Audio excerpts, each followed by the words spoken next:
सुप्रभात छात्रों। आज मैं श्रम विभाजन और जाति प्रथा निबंध पर चर्चा करूंगी। इसके लेखक भीमराव अंबेडकर हैं।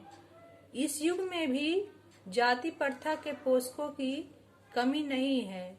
लोगों के समर्थन का एक आधार यह है कि आधुनिक सभ्य समाज कार्यकुशलता के लिए श्रम विभाजन अर्थात काम के बंटवारे को सही मानता है। लेकिन आपत्तिजनक बात यह है कि जाति प्रथा श्रम विभाजन के साथ साथ श्रमिक विभाजन का भी रूप लिए हुए है।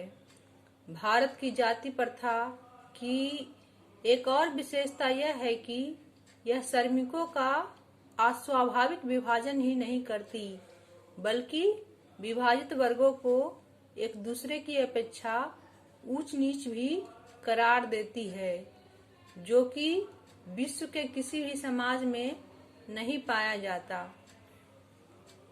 जाति प्रथा स्वाभाविक विभाजन नहीं है, क्योंकि यह मनुष्य की रुचि पर आधारित नहीं है। इस प्रकार आपने श्रम विभाजन और जाति प्रथा निबंध के मर्म को समझने का प्रयास करेंगे।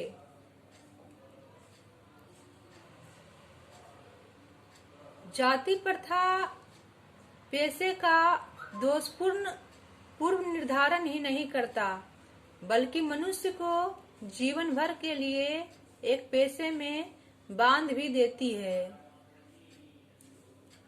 आधुनिक युग में यह स्थिति प्रायः आती है, क्योंकि उद्योग धंधों की प्रक्रिया व तकनीक में निरंतर विकास और कभी कभी अकस्मात परिवर्तन हो जाता है, जिसके कारण मनुष्य को अपनी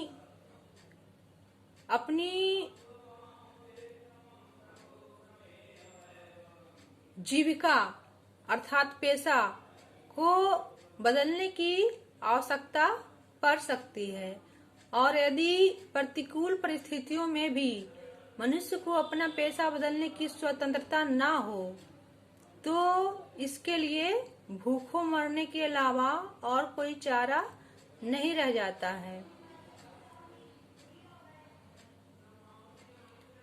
इस आधार पर हमें यह स्वीकार करना पड़ेगा कि आज के उद्योगों में गरीबी और उत्पीड़न इतनी बड़ी समस्या नहीं है, जितनी यह कि बहुत से लोग निर्धारित कार्य को अरुचि के साथ केवल विवशतावश करते हैं।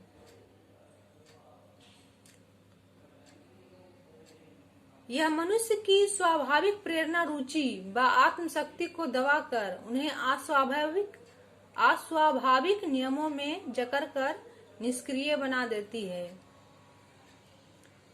किसी भी आदर्श समाज में इतनी गतिशीलता होनी चाहिए जिससे कोई भी वांछित परिवर्तन समाज के एक छोर से दूसरे छोर तक संचारित हो सके।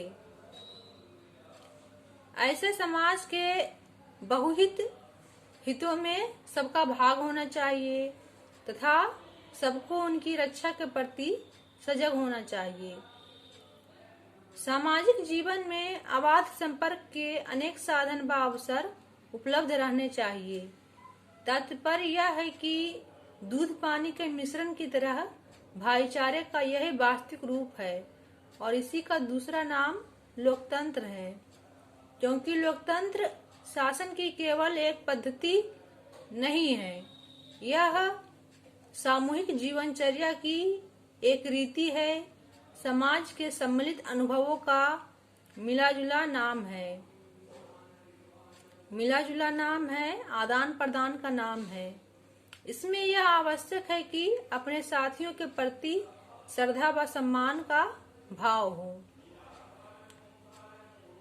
इस प्रकार आपने देखा श्रम विभाजन और जाति प्रथा पाठ को। अगली कड़ी में हम लोग इस पाठ के व्याकरण पर चर्चा करेंगे और इसके शब्द निधि पर। धन्यवाद।